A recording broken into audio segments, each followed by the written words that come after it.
노다지 썰전. 오늘 다룰 기업은 반도체 레이저 장비의 숨은 강자라고 할 수 있죠. 이오테크닉스입니다. AI 시대를 맞아서 폭발적으로 성장하는 HBM, 즉 고대역풍 메모리 시장의 최대 수혜주로 꼽히면서 2026년부터 실적이 비약적으로 성장할 것이다. 이런 기대감이 그 어느 때보다 뜨겁습니다. 그렇습니다. 그래서 오늘 저희가 던질 핵심 질문은 바로 이것입니다. 과연 시장의 장밋빛 전망처럼 이오테크닉스가 거침없이 비상할 수 있을 것인가? 아니면 뭐랄까 그 눈부신 기대 뒤편에 우리가 간과하고 있는 구조적인 리스크가 도사리고 있는가? 바로 이 점이죠. 네, 저는 HBM 시장의 개화와 또 독보적인 신규 장비의 성공을 발판 삼아서 이오테크닉스가 이제 본격적인 성장 궤도에 진입했다. 이 낙관론의 입장에서 이야기하겠습니다. 저는 그 거대한 기대감 이면에 존재하는 생산 병목이라는 현실적 문제와 고객사 투자의 변동성이라는 불확실성을 짚어보는 입장에서 한번 논리를 펼쳐보겠습니다. 좋습니다. 그럼 먼저 제가 보는 긍정적인 측면부터 말씀을 좀 드릴게요. 일단 결론부터까지 말씀드리면 이오테크닉스는 다가올 반도체 슈퍼사이클의 중심에 서 있고요. 이미 도약을 위한 모든 준비를 마쳤다고 봅니다. 2026년부터는 지금까지와는 완전히 다른 레벨의 성장을 보여줄 겁니다. 가장 확실한 첫 번째 근거는 단연 HBM과 OSAT, 즉 후공정 외주업체 시장의 폭발적인 성장이에요.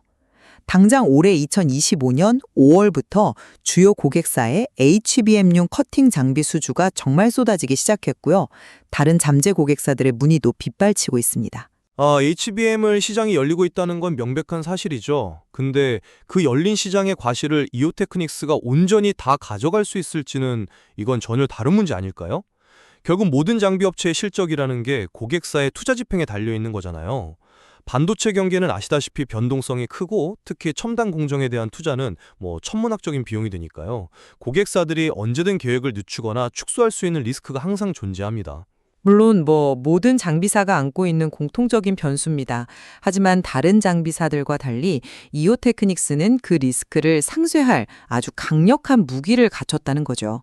이게 바로 두 번째 근거인 고수익 신규 장비의 부상입니다.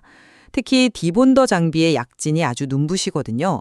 칩을 임시로 붙여놨던 지지대에서 손상 없이 깔끔하게 떼내는 아주 정교하고 중요한 장비인데 이게 영업이익률이 대단히 높습니다.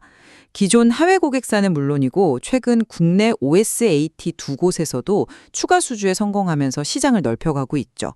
이건 단순히 매출이 늘어나는 걸 넘어서 회사의 전체적인 수익성을 극적으로 개선시킬 겁니다. 디본더 장비의 기술력하고 수익성은 저도 인정합니다. 하지만 그 장비 역시 리드 타임이 한 7개월에서 8개월에 달하는 긴 시간이 필요하잖아요. 지금 당장 수주를 받아도 내년 실적에 온전히 반영되기까지 상당한 시차가 존재한다는 의미입니다. 이런 상황에서 회사가 제시한 2026년 가이던스, 매출 4,700억 원에 영업이익 1,200억 원이라는 수치가 과연 현실적일까요? 올해 예상 매출이 약 3,800억 원 수준인데 불과 1년 만에 거의 1,000억 원 가까이 점프해야 합니다. 이건 좀 너무 공격적인 목표치 아닌가요? 그 목표가 현실적인 이유가 바로 세 번째 근거, 압도적인 기술 경쟁력에 있습니다.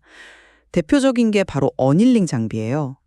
웨이퍼에 생긴 미세한 결함을 레이저로 치료해주는 핵심 장비인데 이 분야에서 이오테크닉스는 사실상 경쟁자가 없는 독점적 지위를 누리고 있거든요. 고객사들이 공급망 다변화를 위해서 다른 업체를 찾아보려고 해도 대안이 없을 정도죠. 이런 독점적인 기술은 가격 결정력을 의미하고 이건 곧 높은 수익성으로 직결됩니다.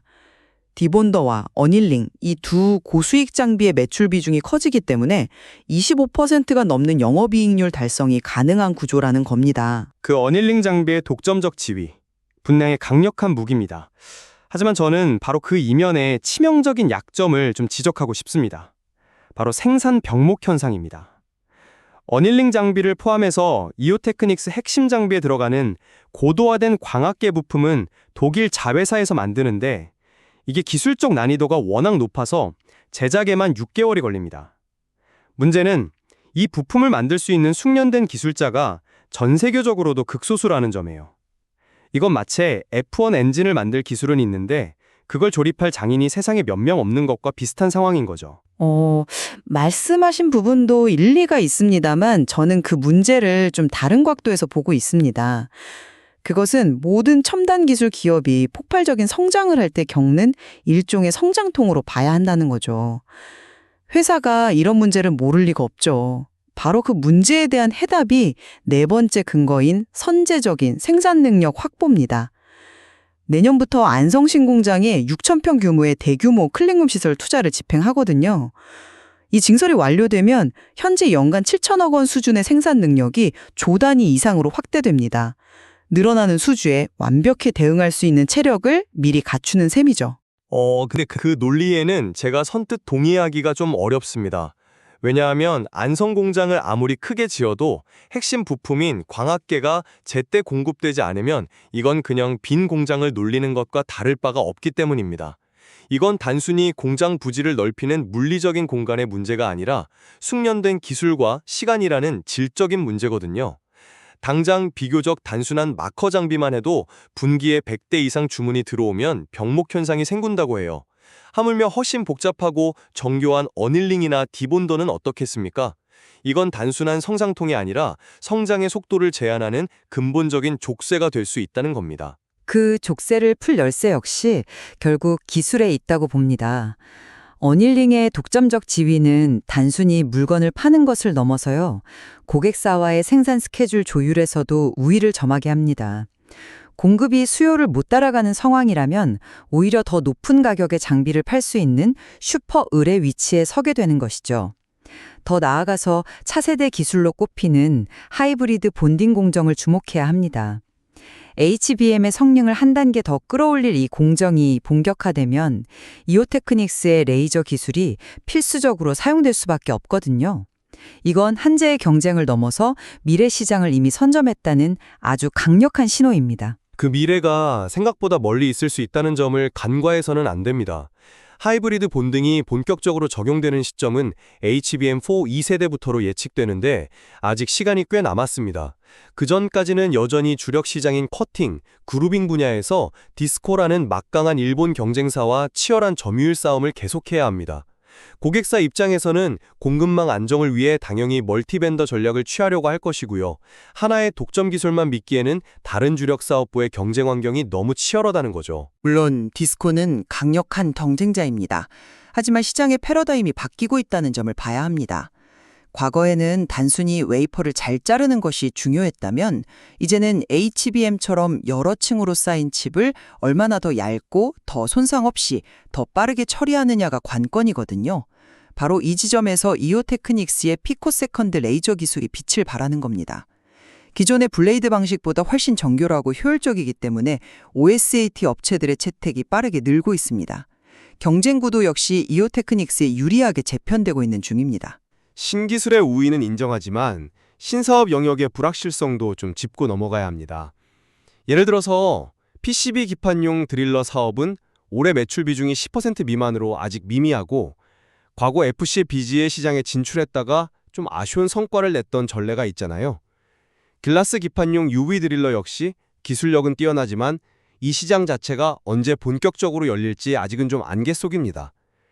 장밋빛 전망만 보고 가기에는 아직 구체적인 성과가 부족한 사업들이 발목을 잡을 수 있다는 우려를 지울 수가 없습니다. 그건 새로운 시장에 진출하는 과정에서 겪는 당연한 과정이라고 생각합니다. 중요한 것은 미래 먹거리를 위해 끊임없이 도전하고 기술을 축적하고 있다는 사실이죠. 글라스 기판은 차세대 반도체의 핵심 소재로 주목받고 있고 이 시장이 열렸을 때 준비된 자만이 과실을 차지할 수 있습니다. 이오테크닉스는 그 준비를 착실히 하고 있는 것이고요. 오히려 저는 다양한 포트폴리오가 특정 사업의 부침을 보완해주는 안정적인 성장 기반이 될 것이라고 봅니다. 자, 다시 생산 병목 문제로 돌아와 보겠습니다. 안성공장 증설이 장기적인 해결책이 될 수는 있겠지만 단기적으로 폭증하는 수요를 감당할 수 있을지에 대한 근본적인 의문은 여전합니다.